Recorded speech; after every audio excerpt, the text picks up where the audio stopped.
I am a man in a constant sorrow. I see trouble on my way.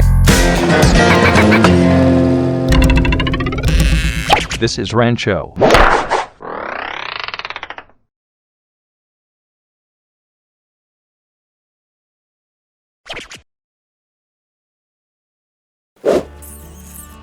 Et pendant ce temps, Émile Allais, inspiré de son périple aux États-Unis, invente le métier de jardinier des neiges, qui deviendra le métier de pisteur secouriste. Les domaines skiables sont de mieux en mieux préparés. Les premières dameuses sont importées sous l'impulsion d'Émile, toujours from USA. Oh yeah! Chaque matin, des pisteurs passent à la raclette le parcours des remontes-pentes de Courchevel.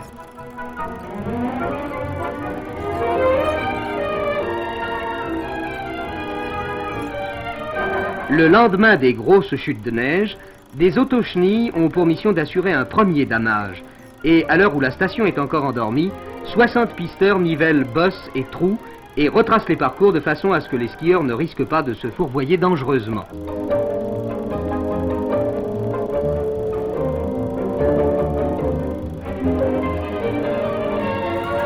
Ce souci de sécurité conduit du reste ces jardiniers des neiges à faire plus encore. Vous connaissez le sac airbag?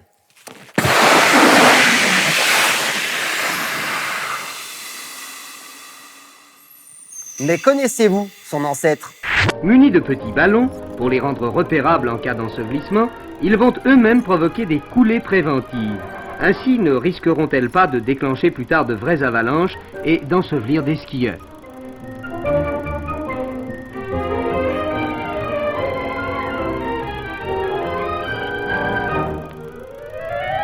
Jardinier des neiges, un métier peu connu et qui n'est pas de tout repos. Et c'est en 1960 qu'Émile Allais et la marque Rossignol lancent le tout premier pro-modèle de l'histoire, le Allais 60. Car caché, semelle polyéthylène, lame de Zikral et noyau bois. À noter qu'il s'agit de la première construction sandwich. Suite à ce ski mythique, et dans la foulée, Rossignol lance le fameux Strato.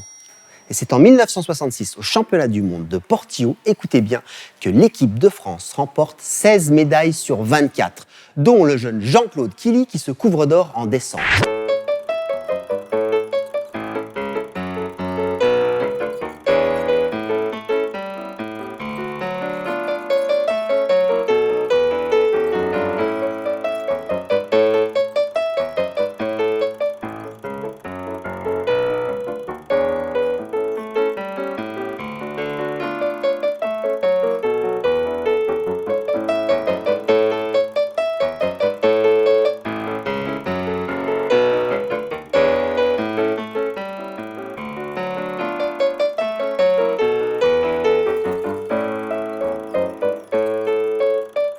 Mais les années 60 marqueront l'histoire du ski, surtout et grâce à l'apparition des posters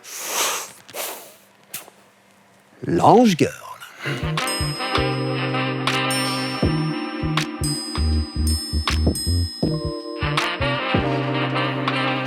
Hello, you. Les années 60, c'est aussi l'essor des stations de ski, construites de toutes pièces. Les projets les plus fous sortent de terre. Promoteurs, décorateurs, architectes inventent une nouvelle façon de vivre à la montagne, comme par exemple Ozark en 1969, avec une architecture résolument tournée vers le futur.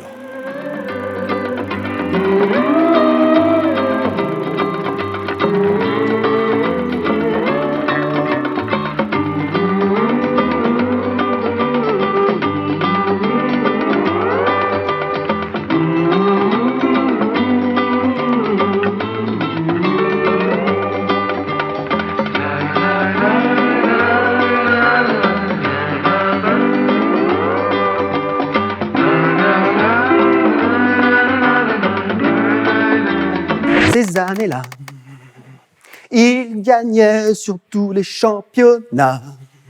Les médailles brillaient sur leurs deux bras. Oh, oh, oh, oh, ces années-là, nous sommes en 1973. Laissez-moi vous parler de l'affaire Joubert, dite de Val d'Isère. Une grande partie de l'équipe de France de ski va se voir remerciée suite à une contre-performance lors des Jeux Olympiques de Sapporo au Japon en 72. Cette époque, pas de def et podium, va marquer un tournant et couper net à la suprématie du ski français. Imaginez le scandale. C'est comme si demain, on s'amusait à virer Pinturo, Worley, Noël, sous prétexte qu'ils ne rentrent pas dans le cadre. Je suis Ingrid Laforgue, championne du monde, vice-championne du monde, globe de cristal et virée en 73. Je m'appelle Patrick Russell, 13 victoires en Coupe du Monde, vice-champion du monde de slalom et du combiné, 3 globes, viré en 73. Je m'appelle Roger Rossamigno, une victoire en Coupe du Monde, viré en 73. Ont également fait partie du voyage Jean-Noël Augère, Britt Laforgue, Henri Duvillard, ce qui représente environ 80 podiums et des globes. Et on ne parle pas des championnats. Après ce triste épisode de l'histoire du ski, c'est le cinéma qui débarque pour redonner le sourire au ski français avec, en 79, les bronzés font du ski. Le planté de bâton, monsieur Duss? Un petit verre de vin chaud, un petit tip. Martin? Ouais, c'est ça. Allez, change les moniteurs, va voir au tableau si j'y suis. Bref, le ski alpin se meurt alors que les années fun battent leur plein. Ce sont les prémices de l'esprit freestyle. Ski de boss, hot dog, monoski et snowboard. Ouais, mortel. Snowboard, sport cool? Non. T'as raison, on va laisser ça aux ESI. Leur président s'appelle Tarzoun. Ils ont pour nom les reptiles d'Orsières, les mercenaires des Deux Alpes, les babous d'Avoriaz, les bootleggers de Grenoble, les surfing bananas de Lyon, les bubblegum de Saint-Gervais et les kikambo de Serre-Chevalier. C'est la tribu des monosquieurs des Alpes, un microcosme de copains qui depuis 10 ans se retrouvent sur les pistes.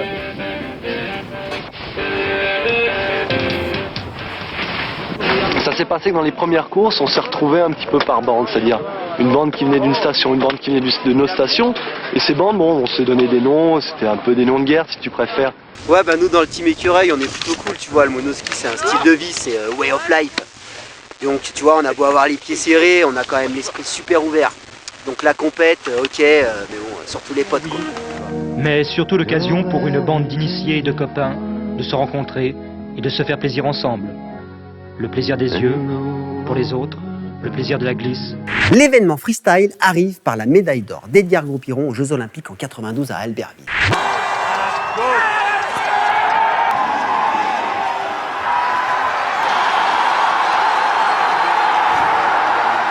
Gold medal, an Olympic champion. Le ski de boss est à son apogée. Au placard les chronos, au placard les combis moulantes, au placard les bleus rouges, fini tout. Au placard, les combis moulantes? Je l'aime bien, moi, la mienne, elle est top. Couleur Peter Pan, regarde la classe. On dirait un sac. S'arrête, vous êtes des has-been. Le vrai style, c'est le fuseau. Non. Et si t'avais une combi, tu serais peut-être championne olympique. C'est pas faux. Quoi? Non mais attends, moi c'est juste que j'ai engagé avec les épaules. C'était déjà le carving en avance. 3 ans d'avance. Engagé. T'arrives avec Stéphane Sorel, aux arcs. Allez, on retourne au musée Grévin, on va parler de technique après Flo. Trêve de baliverne, revenons à nos moutons, reprenons depuis le début. C'est donc en 1867 que fut réalisé le premier virage, le virage télémarque. Dans un premier temps avec un bâton, dans un second avec 2 bâtons. Démonstration. On ne connaît que le virage télémarque importé de Norvège. Lent, instable, il contraint le skieur à un vrai travail de funambule. 70 ans plus tard, en 1937, naquit le premier virage dit de la méthode française, appel rotation ou plus communément appelé Christiania pure, en opposition avec la méthode autrichienne appelée Stembogen. Cette fois, le skieur est stable, mais il reste lent.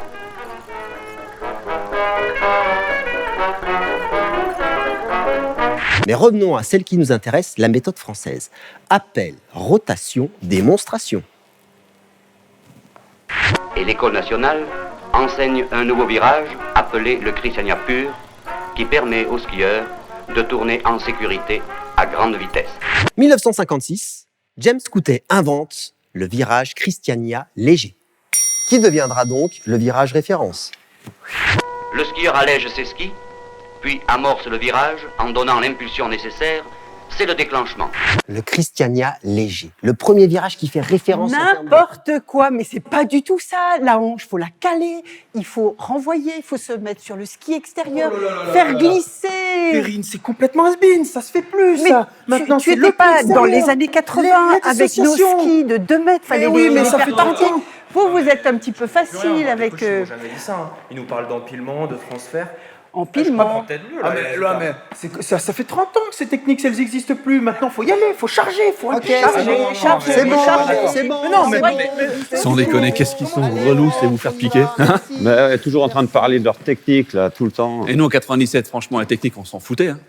Ce qui comptait, c'était quoi? Hauteur de la barre? Hauteur de la barre, un coussin dans le sac à dos pour les réceptions. Ouais. Et puis, c'était bon. droit en bas. Ah, regarde, c'était là. Ah ouais, bah alors, tiens, regarde. Tu te souviens là? Et en plus, on n'avait pas de casque.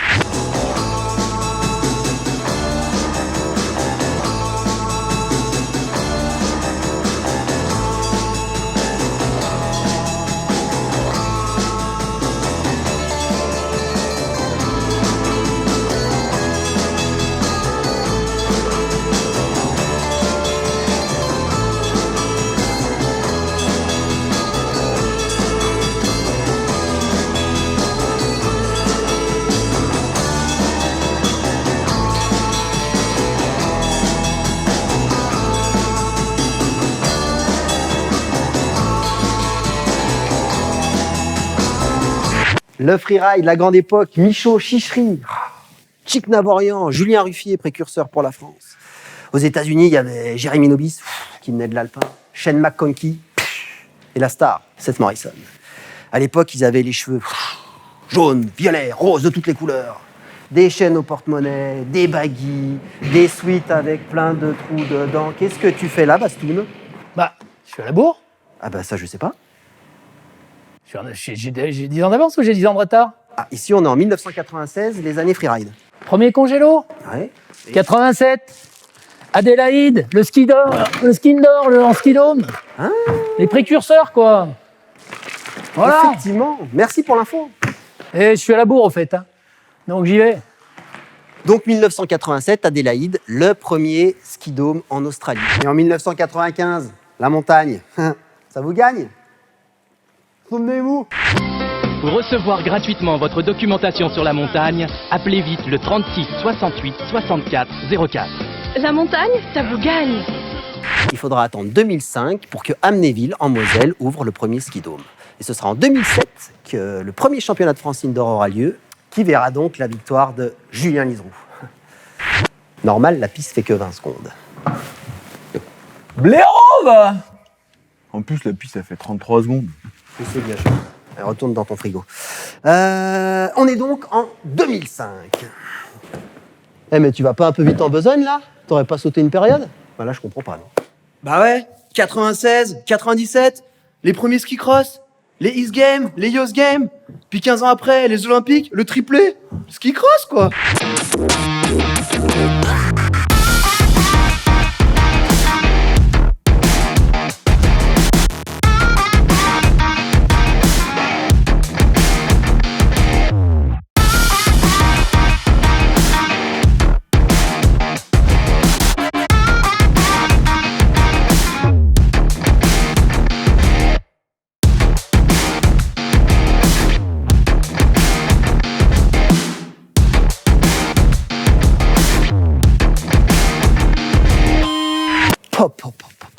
Le ski cross c'était énorme.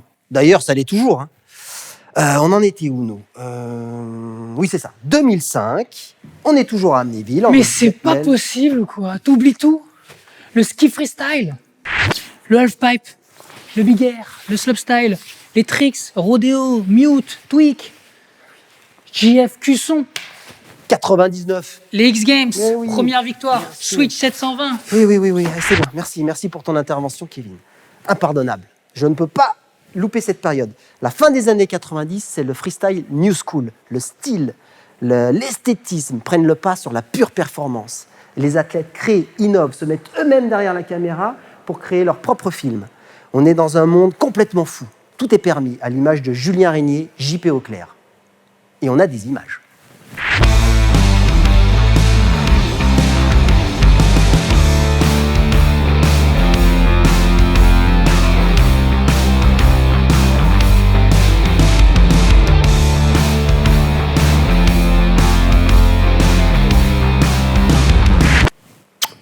maestro divin cette période, complètement folle.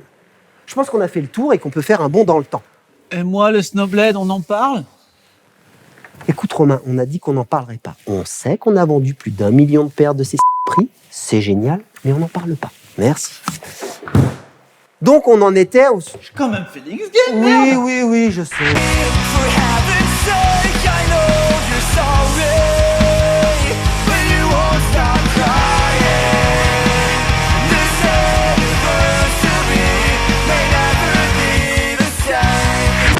Bastoun, on va enlever ta... Allez. Alors, elle t'a plu mon histoire, mon petit bonhomme? Oui, papy, j'ai adoré, mais tu m'as pas raconté la suite. Tu t'es arrêté avant 2020. Ah oui, c'est vrai. Eh ben, figure-toi qu'après, l'homme, il a pris conscience de la planète, des montagnes, et on s'est dit qu'on voulait pas finir à skier dans les frigos. Tu veux dire qu'on pourra encore faire de la poudreuse? Ah bah bien sûr. Mais d'ailleurs, c'est pour ça que tu as vu les télésièges, les funiculaires, tout fonctionne au solaire et on vient skier dans nos vallées en train.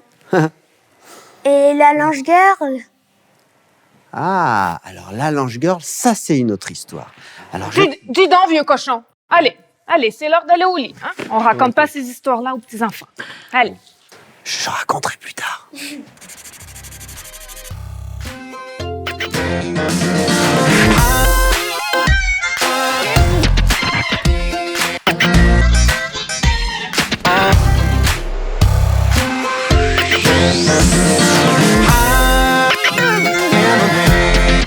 In a constant sorrow, I've seen trouble all my day.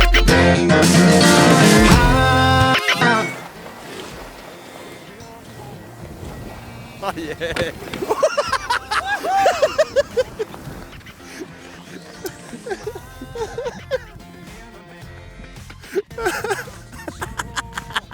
I've seen trouble all my day.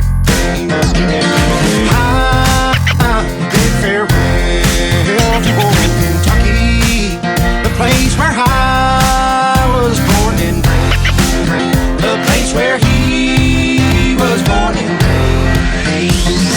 For 6 long years I've been in trouble, no pleasure here on earth I found.